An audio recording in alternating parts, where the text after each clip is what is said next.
आज हम पार्लियामेंट के बारे में जानेंगे। पार्लियामेंट क्या है और ये कैसे काम करता है। आप इस वीडियो के लास्ट तक में पार्लियामेंट के बारे में जान चुके होंगे। राज्यसभा, लोकसभा, प्रेसिडेंट और राज्यसभा और लोकसभा को अन्य देशों में किस नाम से जाना जाता है और भारत में इसके मेंबर बनने के लिए मिनिमम एज कितना होना चाहिए और इसके सीटों का डिस्ट्रीब्यूशन जानेंगे आज। ठीक है, तो चलते हैं पार्लियामेंट को समझने के लिए। पार्लियामेंट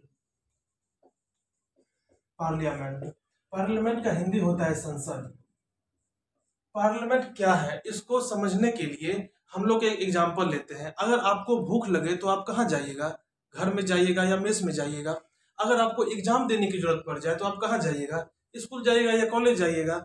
उसी तरह अगर हमारे गवर्नमेंट को हमारे लिए या पूरे देश के लिए कानून बनाने की जरूरत पड़ गई तो गवर्नमेंट में जितने मेंबर हैं उनको उनका मीटिंग या उस कानून बनाने के लिए उस मेंबर को एक जगह बैठना भी तो जरूरी है। इसका मतलब कोई संस्थान होना चाहिए, पूरे देश में कोई ऐसा इंस्टीट्यूशन होना चाहिए जहां पर गवर्नमेंट के मेंबर बैठकर मीटिंग करके कानून बना दे। हाँ, हमारे देश में ऐसा इंस्टीट्यूशन है जहां पर कानून बनाया जाता है। अब कानून कहाँ कहाँ बन सकता है? एक स्टेट में बन सकता है, एक सेंटर में बन सकता है। इसका मतलब ये इंस्टीट्यूशन एक स्टेट में भी होना चाहिए, एक सेंटर में भी होना चाहिए। आप सही समझ रहे हैं, एक स्टेट में भी है और एक सेंटर में भी है। चलिए जानते हैं। सेंटर में जो इंस्टीट्यूशन है उसी को पार्लियामेंट कहते हैं। पार्लियामेंट। और ये कौन सा इंस्टीट्यूशन है? जहां पर गवर्नमेंट के सभी मेंबर बैठकर कानून बनाता है। अगर यही स्टेट में ऐसा इंस्टीट्यूशन देखें तो क्या है? स्टेट में विधानसभा विधानसभा और 6 स्टेट में विधान परिषद भी है। विधान परिषद 6 स्टेट में ही। क्यों? क्योंकि उनकी आबादी बहुत ज्यादा है इसलिए। तो मतलब ये पार्लियामेंट हो गया, विधानसभा हो गया, विधान परिषद हो गया, ये सब इंस्टीट्यूशन है जहां पर गवर्नमेंट मिल बैठकर कानून बनाता है देश के लिए। अब हम लोग बस पार्लियामेंट के बारे में इस वीडियो में जानेंगे। आपको समझ आ गया होगा क्या पार्लियामेंट किसको कहते हैं और इसका फंक्शन क्या है हमारे देश में। इसका फंक्शन कानून बनाना है। और ये पार्लियामेंट एक यूनियन इंस्टीट्यूशन है। एक यूनियन इंस्टीट्यूशन है। एक यूनियन इंस्टीट्यूशन है मतलब यहाँ पर सेंट्रल गवर्नमेंट पूरे देश के लिए कानून बनाएगी। गवर्नमेंट। ठीक है, आगे अब बढ़ते हैं। जैसे हम लोग सीख चुके हैं कि पार्लियामेंट एक घर की तरह है जहां सेंट्रल गवर्नमेंट के मेंबर इस घर में, इस पार्लियामेंट में बैठकर कानून बनाता है। तो किसी भी घर में कई कमरे होते हैं, इसका मतलब इस घर में पार्लियामेंट में भी कई कमरे होंगे। हाँ, कई कमरे तो नहीं लेकिन 2 कमरे जरूर हैं। इस पार्लियामेंट में 2 कमरे हैं, पहला कमरा, दूसरा कमरा। मतलब एक कमरा नीचे है, एक कमरा ऊपर है। इस नीचे वाले कमरे को लोअर हाउस बोलेंगे, लोअर हाउस। ऊपर वाले कमरे को अपर हाउस बोलेंगे, अपर हाउस। ठीक है, जैसे किसी भी घर में जैसे एंट्री करते हैं तो पहला कोई कमरा मिलता है उसको फर्स्ट चैम्बर बोलेंगे, मतलब पहला रूम। उसी तरह जैसे एंट्री करेंगे पार्लियामेंट में तो इसका जो लोअर हाउस होगा ये पहले मिलेगा आपको, इसलिए इसको हम फर्स्ट चैम्बर भी बोलेंगे, फर्स्ट चैम्बर। ठीक है, इसका एक और नाम है जिसको हम लोकसभा बोलेंगे, लोकसभा कहते हैं। और इसको अब ये फर्स्ट चैम्बर लोकसभा हो गया तो अपर हाउस सेकंड चैम्बर हो जाएगा, सेकंड चैम्बर। ठीक है, और सेकंड चैम्बर का दूसरा नाम राज्यसभा भी है, राज्यसभा। अभी हम लोग पार्लियामेंट के कितने पार्ट है वो जान रहे हैं, मतलब कंपोजिशन ऑफ पार्लियामेंट, और इसका नेमिंग जान रहे हैं क्या। जैसे पार्लियामेंट में 2 कमरे हैं, lower house, first chamber, Lok Sabha, ये सब एक ही कमरे का नाम है, मतलब एक ही सदन का नाम है। ठीक है, तो इसको लोकसभा को हाउस ऑफ पीपुल भी बोलते हैं और राज्यसभा को काउंसिल ऑफ स्टेट भी कहते हैं, काउंसिल ऑफ स्टेट। आगे बढ़ने के पहले ये जान लेते हैं कि लोकसभा मतलब लोअर हाउस को ही लोकसभा क्यों कहते हैं। अपर हाउस को ही राज्यसभा क्यों कहते हैं या काउंसिल ऑफ स्टेट क्यों कहते हैं, ठीक है। इसको जानने के लिए ये जानना पड़ेगा क्या इन दोनों सदन में इलेक्शन कैसे होता है। चलिए जानते हैं। जैसे फर्स्ट चैम्बर में मतलब लोअर हाउस में या लोकसभा में इसके सीटों पर जो मेंबर का इलेक्शन होता है वो जनता द्वारा डायरेक्ट होता है, मतलब इसमें डायरेक्ट इलेक्शन होता है। डायरेक्ट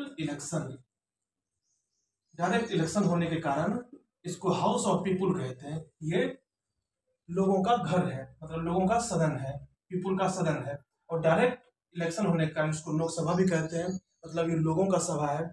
और ये राज्यसभा का इलेक्शन हमारे जितने भी राज्य हैं और 3 यूनियन टेरिटरी है वहां पर जो एमएलएज हैं, मतलब एमएलए मतलब मेंबर ऑफ लेजिस्लेटिव असेंबली, वहां पर एमएलए जो है वो सब इन सीटों पर मेंबर का इलेक्शन करता है, मतलब वो लोग चुनता है जो भी इस सीट पर खड़ा होगा, इस सीट पर रिप्रेजेंट करने के लिए खड़ा होगा उसको एमएलए द्वारा चुना जाएगा। इसलिए एमएलए तो स्टेट के लिए है, इसलिए उस राज्यसभा का नाम काउंसिल ऑफ स्टेट और इसका राज्यसभा नाम पड़ा, ठीक है। तो आगे बढ़ते हैं। तो अब ये देखते हैं क्या हम लोग तो ये सीख चुके हैं कि पार्लियामेंट में 2 सदन है, 2 हाउस। अगर आपसे पूछे पार्लियामेंट में कितने हाउस है, आप बोल दीजिएगा पार्लियामेंट में 2 हाउस है जिसका ये नाम है, ठीक है।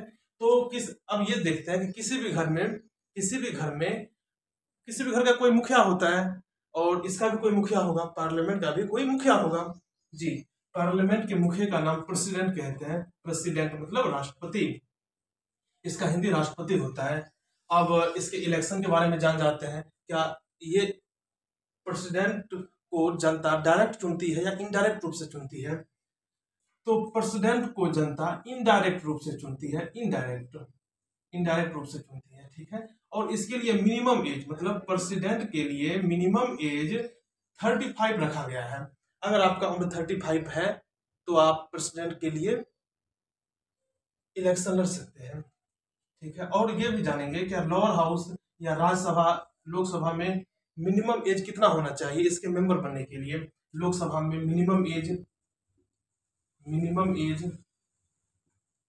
25 होना चाहिए और राज्यसभा में मिनिमम एज 30 होना चाहिए, ठीक है। अब हम सीट डिस्ट्रीब्यूशन ऑफ राज्यसभा एवं लोकसभा को देखते हैं। सीट डिस्ट्रीब्यूशन ऑफ लोकसभा पहले देख लेते हैं। लोकसभा को हाउस ऑफ पीपुल भी कहते हैं, ये सब नाम तो जान ही गए हैं। लोकसभा में टोटल सीट 552 होता है। टोटल सीट मतलब टोटल स्ट्रेंथ, फुल स्ट्रेंथ जिसको कहते हैं, टोटल सीट विथ पीओके। आप सही समझ रहे हैं, पाकिस्तान ऑक्यूपाइड कश्मीर, ठीक है। इसमें 552 सीट में 2 सीटों पर एंग्लो इंडियन, हाँ 552 में से 2 सीटों पर एंग्लो इंडियन को मनोनीत किया जाता है प्रेसिडेंट के द्वारा। एंग्लो इंडियन को मतलब Anglo Indian nominated by president. Anglo Indian किसको कहते हैं? तो वैसा आदमी, भारत में रहने वाले वैसे आदमी जिसका पिता तो ब्रिटेन का हो या किसी अन्य देश का हो लेकिन उसकी माता इंडियन हो, उसको एंग्लो इंडियन कहेंगे। अब ये 552 सीट में 550 सीट बचा जो स्टेट और प्लस यूनियन टेरिटरी से मेंबर को चुना जाएगा इस 550 सीट पर।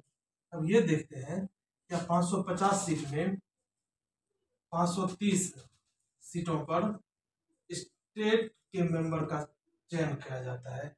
चयन मतलब इलेक्शन होता है। और ये 550 में से 30 घटा दीजिए, 20 सीटों पर यूटीज मतलब 3 यूटीज, जम्मू एंड कश्मीर, पांडुचेरी और दिल्ली। लेकिन ये तो फुल स्ट्रेंथ को हम जाने 552, लेकिन विथ पीओके, अभी तो पीओके में भारत का हिस्सा है नहीं, तो पीओके में टोटल 5 सीट है, तो 5 सीट यहाँ पे रखा गया है। अभी जितना भी मीटिंग होता होगा ना, 5 सीट खाली होता होगा वो पीओके के लिए है, तो इसमें 5 माइनस कर दीजिए, मतलब क्यों? क्योंकि अब करंट सिचुएशन देखते हैं, करंट ENT, करंट सिचुएशन देखें तो,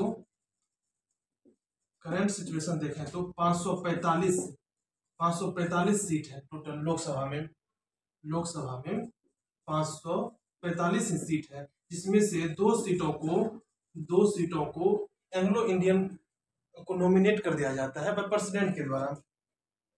ठीक है, Anglo Indian, Anglo Indian by president. ठीक है, अब 543 बचा इधर।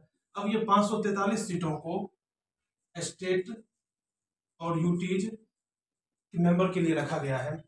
अब ये 543 में से 530 सीट जो है स्टेट के लिए रिजर्व है, मतलब 530 सीटों पर बस स्टेट के रिप्रेजेंटेटिव ही बैठेंगे 530।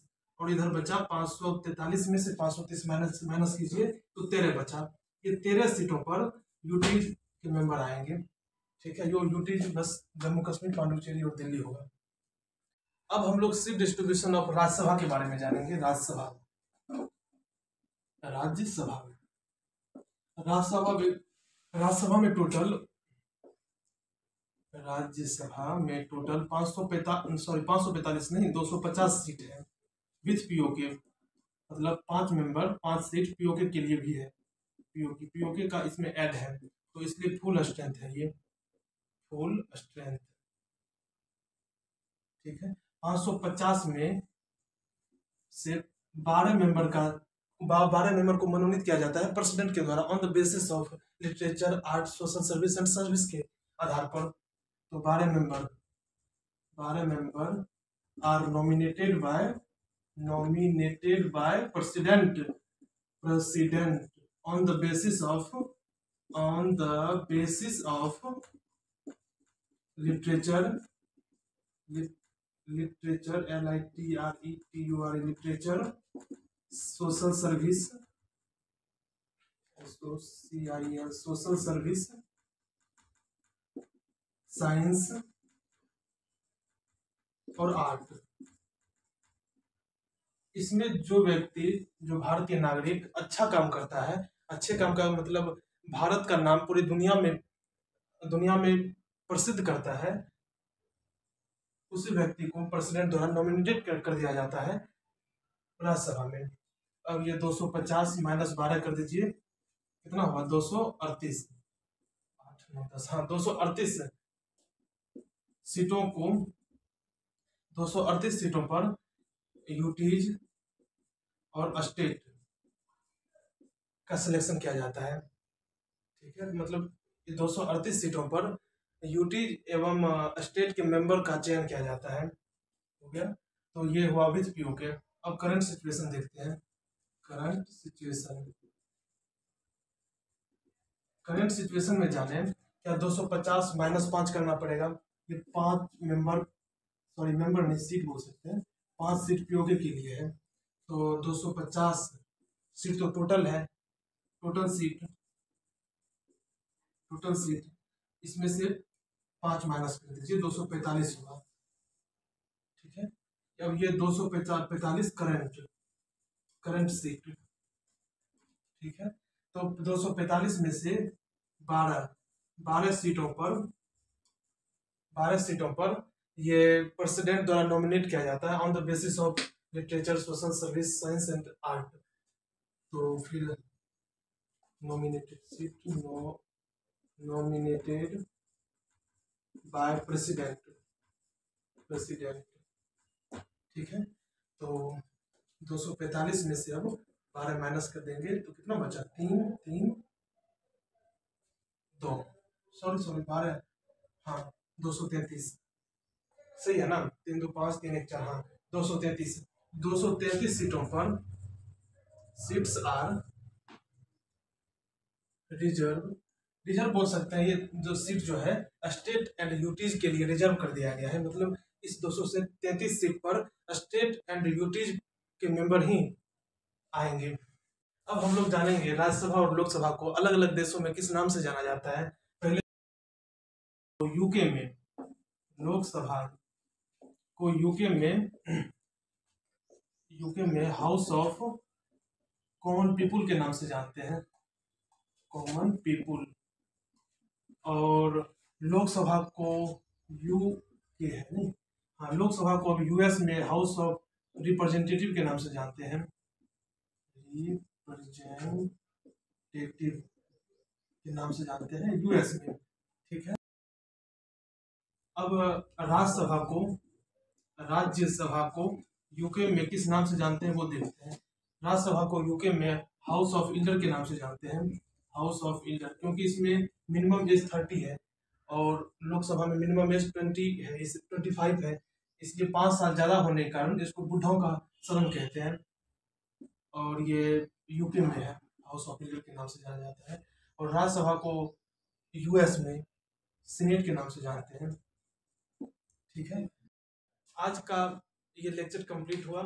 हम लोग जाने पार्लियामेंट क्या है, राज्यसभा, लोकसभा, और राज्यसभा और लोकसभा को किस किस नाम से जानते हैं, इसके लिए कितना मिनिमम एज होना चाहिए और इसका इलेक्शन कैसे होता है, उसके बाद इसको डिफरेंट कंट्रीज में किस नाम से जानते हैं, ये सब देख चुके हैं, ठीक है। अब हम कल के वीडियो में प्रेसिडेंट के बारे में जानेंगे